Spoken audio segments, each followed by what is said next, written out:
नमस्कार, ये है ट्यूटोरियल नंबर 2 CSS का। और आज हम जानेंगे नेक्स्ट पार्ट, यानी उसी में हम कंटिन्यू सीख रहे हैं कि CSS में इंटरनल किस तरीके से यूज किया जाना है।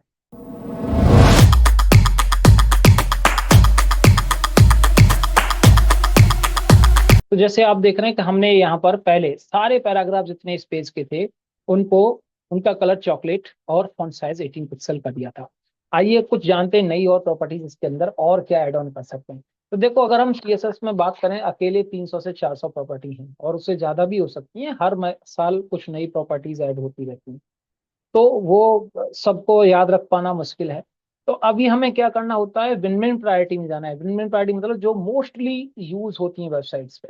तो अभी हमें कोशिश करनी है कि लगभग 20-20 30 हर कैटेगरी की, यानी टेक्स्ट से रिलेटेड कुछ हो गए, कलर्स की, बैकग्राउंड की, पैडिंग, मार्जिन, मॉडल बॉक्सेस, उसके बाद पिक्चर से रिलेटेड, इमेजेस से रिलेटेड, ऑडियो वीडियो से रिलेटेड, लिस्ट जो होती है हमारी बुलेट्स वगैरह उससे रिलेटेड, ऐसे ही हर कैटेगरी की लगभग मोस्ट टॉप 10 टॉप 15 प्रॉपर्टीज आप लेके चलेंगे तो अभी काफी है। तो यानी ऑल एंड ऑल आप 100 प्रॉपर्टीज भी कर पाते हैं तो काफी रहेंगी।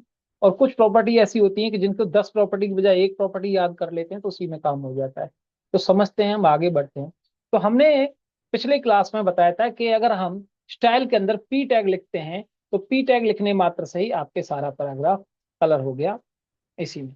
अब हम इसके अंदर कुछ और प्रॉपर्टी ऐड करते हैं धीरे धीरे। जैसे एक प्रॉपर्टी मैं ऐड कर रहा हूँ, लाइन हाइट, यानी दो लाइंस के बीच में जो गैप होता है उसको हमें ऐड करना है। तो लेट्स से मैंने यहाँ पर दे दिया 40 पिक्सल। ये करने के बाद क्या होता है, चलो देख लेते हैं। ये करने से हुआ कि हमारे पास में जितने पैराग्राफ थे उन सबके लाइंस के बीच में गैप बढ़ गया है। अगर हम गौर से देखें, जैसे ये पैराग्राफ है तो इन दो पैराग्राफ, दो लाइंस के बीच में आप देख रहे हैं पैराग्राफ के बीच में जो गैप है वो बढ़ गया है। इसको कम या ज्यादा करेंगे तो आपको थोड़ा और ज्यादा समझ में आ जाएगा। Let's say if I am making it 10, तो देखिए ये कैसे एक दूसरे के ऊपर लैप कर जाएंगे, ओवरलैप कर जाएंगे। आप यहाँ पर देख सकते हैं कि एक पैराग्राफ दूसरे पैराग्राफ के ऊपर चढ़ गया है। तो इस तरीके से ये लाइन हाइट, यानी एक लाइन से दूसरी लाइन के बीच में गैप। उसके बाद हम पढ़ते हैं लेटर स्पेसिंग, यानी एक लेटर से दूसरे लेटर के बीच में जो गैप है। लेट से हम यहाँ पर 5 पिक्सल दे रहे हैं तो आप देखेंगे हर पैराग्राफ, हर लेटर के बीच में जो गैप है, हर लेटर के बीच में आप देख पा रहे होंगे प्रॉपर गैपिंग मिल रही है। तो ये ठीक है, इसको आप कम या ज्यादा कर सकते हैं 4 पिक्सल। ये आपका इसी तरीके से वर्ड स्पेसिंग भी होती है, यानी हर वर्ड के बीच में भी आप स्पेस दे सकते हैं। लेट से 10 पिक्सल हमने स्पेस दिया है तो हर वर्ड के बीच में एक प्रॉपर गैप हमें मिल रहा है। इससे क्या हो रहा है कि कंटेंट को आप थोड़ा सा ओपन लिख रहे हैं, यानी को थोड़ा सा जगह दे रहे हैं उसको। जैसे एग्जांपल, अगर आपके पास कंटेंट लिखने के लिए कम है लेकिन उसको फैला फैला के लिखना चाह रहे हैं तो ये कुछ प्रॉपर्टीज हैं जो यूज कर सकते हैं। ठीक है, आगे बढ़ते हैं। आगे हमें नेक्स्ट इसमें समझना है कि टेक्स्ट के साथ में और प्रॉपर्टीज क्या ऐड हो सकती हैं। जैसे कि कलर हो गया, फॉन्ट। हाँ, अभी हमें फॉन्ट का कुछ और प्रॉपर्टीज करनी है, जैसे फॉन्ट फैमिली।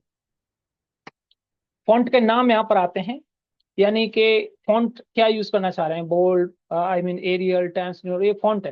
अब आप कहते हैं एक साथ 3-4 क्यों, तो इसको भी समझते हैं। फॉर एग्जांपल, मैंने ये गॉर्जिया वाला फॉन्ट ले लिया। अब ये फॉन्ट का क्या लॉजिक है, देखिए। पहला, बाय डिफॉल्ट के केस में आपका ये वाला फॉन्ट ढूंढेगा गूगल, जो ब्राउजर है ये वाला फॉन्ट देखेगा। अगर उसे ये फॉन्ट नहीं मिलता है तो उसकी प्रायोरिटी सेकंड फॉन्ट पे जाएगी, टाइम्स न्यू में ढूंढेगा। अगर ये भी नहीं मिलता तो टाइम्स को ढूंढेगा, सेरिफ, यानी ये सब लगभग लगभग सिमिलर फॉन्ट है। तो हमने 3-4 सेट ऑफ बंडल फॉन्ट्स दिए हैं, जिससे कि कोई भी जो भी अवेलेबिलिटी है, जिस विंडो पे, जो ब्राउजर पे जो भी यूजर देख रहे हैं, उनके पास जो भी एबिलिटी है फॉन्ट की, डिफॉल्ट केस में वो उसी में कन्वर्ट हो जाएगा फॉन्ट का। ठीक है जी, आप एक सिंगल फॉन्ट दे सकते हैं। अच्छा, हम इसको ये भी जानेंगे कि अगर हमारे पास अपना फॉन्ट है जो जनरली विंडो में नहीं होता, जैसे रोबोटो है, या हमने कोई भी फॉन्ट लिया है, मॉन्सेरट है, तो अगर ये फॉन्ट हमें लगाने हैं तो क्योंकि ये विंडो में नहीं होते हैं, अलग से इंस्टॉल करना पड़ता है, तो हम फॉन्ट को कैसे इंस्टॉल करेंगे ये भी हम आगे समझने वाले हैं। यानी एक अपना खुद का फॉन्ट भी कस्टमाइज हो सकता है। जनरली क्लाइंट का अपना एक स्पेसिफिक फॉन्ट हो सकता है, उसको भी लेके हम चल सकते हैं। उसके बाद हम यहाँ पर लिख रहे हैं फॉन्ट वेट। फॉन्ट वेट में क्या होता है कि फॉन्ट की थिक वेटेज, मतलब वही बोल्ड इटैलिक जो आप कर रहे थे। अब वो एकदम देखिए, CSS में, HTML में सिर्फ या तो बोल्ड था या नहीं था, या तो एक रेगुलर था या बोल्ड था। तो यहाँ पर ऐसा नहीं है, यहाँ पर बोल्ड, बोल्डर, लाइटर, लाइट, सब तरह के फॉन्ट है। तो अगर मैं कहता हूँ कि मुझे सिर्फ बोल्ड करना है 400 में, यानी 50%, 50% बोल्ड है, तो ये बहुत हल्का बोल्ड हुआ है, हल्का बोल्ड हुआ है। अगर if I make it it's 900, तो ये आपका डार्क बोल्ड हो गया। उसी तरीके से बोल्ड बोल्डर भी लिख सकते हैं, आपको जैसा चाहिए। तो ये फॉन्ट का वेट है, आप ये कर सकते हैं। लाइट करना है, लाइटर करना है, जैसे लाइटर कर दिया मैंने, बहुत लाइट हो जाएगा ये। अगर आप फॉन्ट को पढ़ें गौर से तो आप देखना वहां पर फॉन्ट जो आता है वो कई उसमें आता है, सेमी बोल्ड, एक्स्ट्रा बोल्ड, ठीक है जी, लाइट, लाइट, रेगुलर, तो ये अलग अलग फॉन्ट के वेरिएशन होते हैं। एक फॉन्ट अलग अलग वेरिएशन में हमें मिलता है, उसी तरीके से यहाँ पर फॉन्ट का वेट भी लिखा गया है, ठीक है जी। चलिए आगे समझते हैं। ये फॉन्ट की प्रॉपर्टी है, कलर से संबंधित है। अब हम बैकग्राउंड की बात कर लेते हैं, हालांकि इस पे नहीं लगाएंगे, कुछ और जगह हम यूज करेंगे, ठीक है। अभी ये हम लगा रहे हैं। चलिए कुछ प्रॉपर्टीज हम पिक्चर्स के लिए बात करते हैं। पिक्चर को कैसे पहचानेगा हमारा सीएसएस? आईएमजी टैग से, यानी जितने भी आईएमजी टैग हैं मतलब वो पिक्चर्स हैं। अभी हम देखें तो हमारे पेज पर अलग अलग तरह की पिक्चर्स हैं, 4 पिक्चर मैंने लगाई हैं। एक पिक्चर ये है जिसका कुछ अलग डिफरेंट साइज है, एक पिक्चर ये है हमारी, ये विड्थ वाइज ज्यादा है, एक पिक्चर ये है, एक पिक्चर शायद ये है। 4 पिक्चर्स हैं, इन चारों को एक समान साइज देना है। तो हम लिखते हैं आईएमजी, क्योंकि एचटीएमएल में आईएमजी टैग से ही इमेज को लिखा जाता है। आईएमजी, इन सब की विड्थ हमने दे दी लेट्स से 500 पिक्सल। ऐसा करते ही हमारे पेज में जितनी पिक्चर्स हैं उन सब की जो विड्थ है वो 500 पिक्सल हो गई, आप देख रहे हैं, ठीक है। आपने एक हाइट भी देनी चाहिए, जो कि गलत है, दोनों चीजें देना नहीं चाहिए, एक ही देना चाहिए, जैसा हमने एचटीएमएल में बताया था कि आप एस्पेक्ट रेशियो लेके चलिए। लेट्स से मैंने 400 पिक्सल इसका हाइट दे दिया है, तो पिक्चर 400 बाई 500 पे हो जाएगी। लेकिन दिक्कत यह है कि पिक्चर थोड़ी सी करेक्ट फॉन्ट में नहीं काम करेगी, उसके लिए हमें लेके चलना पड़ेगा। तो यहाँ पर आप देख पा रहे हैं कि जो फॉन्ट है हमारा, जो हमारी पिक्चर के साइजेस हैं, वो हो सकता है कि कुछ पिक्चर्स के लिए सही ना हो, मतलब ये पिक्चर ऐसा लग रहा है दब गई है, तो मैं चाहता हूँ यहाँ पर हाइट अपनी मर्जी से देना। अब क्योंकि मैं अगर यहाँ पर लिख देता हूँ लेट्स से 800, तो ये एक के लिए नहीं सबके लिए ही करेगी, यानी सबकी पिक्चर्स की हाइट ही बढ़ाएगी। हो सकता है मैं सिर्फ इसकी चाह रहा था लिखने से बाकियों की हाइट भी बढ़ा दिए, तो यानी एक को मनाने बैठते हैं तो दूसरा रूठ जा रहा है, कुछ ऐसा हो रहा है। तो अब हम क्या करते हैं कि हमें लगता है कि 400 ही रह देने चाहिए, सिर्फ जिसको फुलफिल करना है, जिसको लगता है कि वो गलत हो रही है, जैसे ये बॉटम वाली, सिर्फ इसके साथ प्रॉब्लम है, इसी को मुझे करना है। तो अब हम इनलाइन की मदद लेंगे, जो कि हमने बिगिनिंग में पढ़ा था, जो कि एक एक एलिमेंट पे जाके काम करता है। तो अब हम यहाँ पर क्या करते हैं, यहाँ जाके जो लास्ट वाली पिक्चर थी उसके सामने बोलते हैं style equal to height 700 pixel. अब दो बात हुई, ऊपर से उसको डायरेक्शन दी गई है कि इंस्ट्रक्शन जो दी गई है कि आप 400 लगाइए, लेकिन उसको सामने से बिल्कुल सामने ही लिख के इंस्ट्रक्शन दी गई है कि नहीं 700 कीजिए। तो वो किसकी मानेगा? इसकी मानेगा, क्योंकि ये सामने लेके स्पेशली इसको ही टारगेट किया गया है। तो इम्पैक्ट जो है वो इनलाइन का होगा इस केस में। तो इनलाइन ने इसको हेल्प कर दिया, यानी आपके बाकी पिक्चर्स की कंपैरिजन में बाकियों को कुछ नहीं है, बाकियों का देखिए आप जैसा है वैसा ही है, सिर्फ इसी पिक्चर को हमें कस्टमाइज करने की जरूरत थी, तो वो हम आसानी से लिख पाए हैं।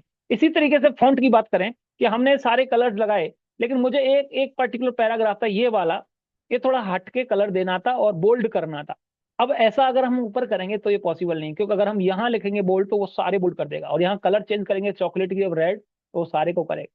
तो सिर्फ एंड सिर्फ मुझे उसी को करना है जहां मैंने लिखा हुआ था कि फॉर इंडिविजुअल ऑफ अरे, जो भी फॉर नंबर ये वाला, उसके सामने हम लिखेंगे स्टाइल इक्वल टू, कलर मुझे रेड चाहिए जो कि ऊपर से चॉकलेट वाले कलर को ओवरलैप करेगा। साथ में यहाँ पर जो फॉन्ट का वेट है, जो कि वहां से बोला है लाइट देने के लिए, लेकिन यहाँ पर मुझे बोल्ड करने के लिए कहा गया है। तो अब ये ओवरलैप करेगा दोनों प्रॉपर्टीज को, यानी यहाँ पर आपको वो कस्टमाइज, यानी आपको एज पर नीड दे देगा। तो इस तरीके से हमने पिक्चर्स को के साथ काम किया। अब हम पिक्चर्स में कुछ और प्रॉपर्टी जान लेते हैं विड्थ हाइट के अलावा। एक प्रॉपर्टी होती है बॉर्डर रेडियस।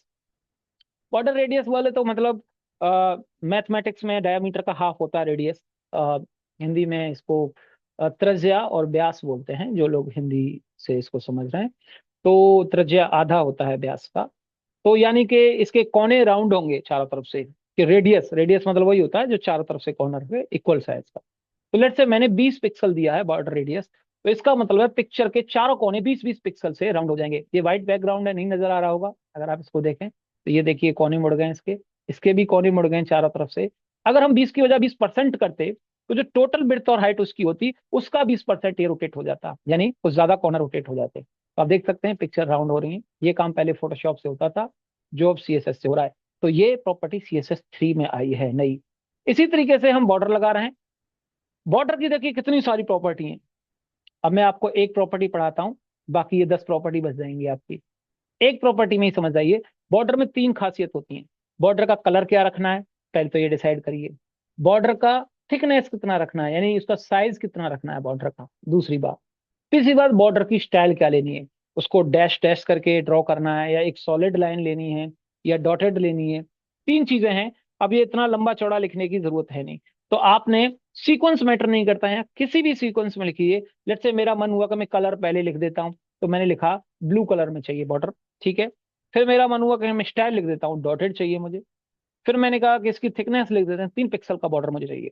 तो आप फर्क नहीं पड़ता, 3 पिक्सल पहले लिखिए, डॉटेड बाद में लिखिए, बस स्पेस दे के लिखिए, वो उसको समझ आ जाएगा। देखिए ब्लू कलर का डॉटेड 3 पिक्सल में आपका बॉर्डर लग गया है चारों तरफ से।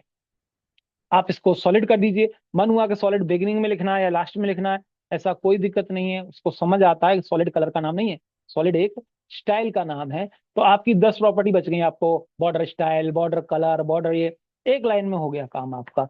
यानी बॉर्डर के साथ में ये चीजें बता दी। बॉर्डर और बॉर्डर रेडियस दोनों का फर्क समझिए। बॉर्डर रेडियस पिक्चर को राउंड करता है, गोल करता है। अगर आप बॉर्डर रेडियस 50% देते हैं तो ये ऑलमोस्ट सर्कल बन जाती है, पिक्चर गोल हो जाती है आपकी। देख पा रहे होंगे आप, पिक्चर आपकी गोल हो जाती है, ठीक है जी। 50% रेडियस आप मैथमेटिक्स के हिसाब से जानते ही होंगे। तो इस तरीके से आप पिक्चर के साथ करते हैं। इसके अलावा पिक्चर में बहुत सारी चीजें हम सीखने वाले हैं आगे आगे की वीडियो में, लेकिन पहले यहाँ तक समझेंगे। इसमें फिल्टर्स हम लगाएंगे अलग अलग तरह के, आजकल तो मोबाइल में भी फिल्टर होते हैं, तो यहाँ भी फिल्टर वो होंगे। उसके अलावा पिक्चर की ओपेसिटी, पिक्चर्स के 3D शेड किस तरीके से देने, सारी चीजें CSS की आप पे आने वाली हैं। उसके बाद इसके इफेक्ट, एनिमेशन, काफी कुछ आना है। तो जरूरी है कि इन 2 वीडियोस को आप अच्छे से तैयार करें, क्योंकि जो CSS का बेस है वो ऑलमोस्ट स्टार्ट हो चुका है, और आपको इन पे ही काम करना है आगे। मिलते हैं अगले वीडियो में, तब तक के लिए ख्याल रखें अपना। नमस्कार।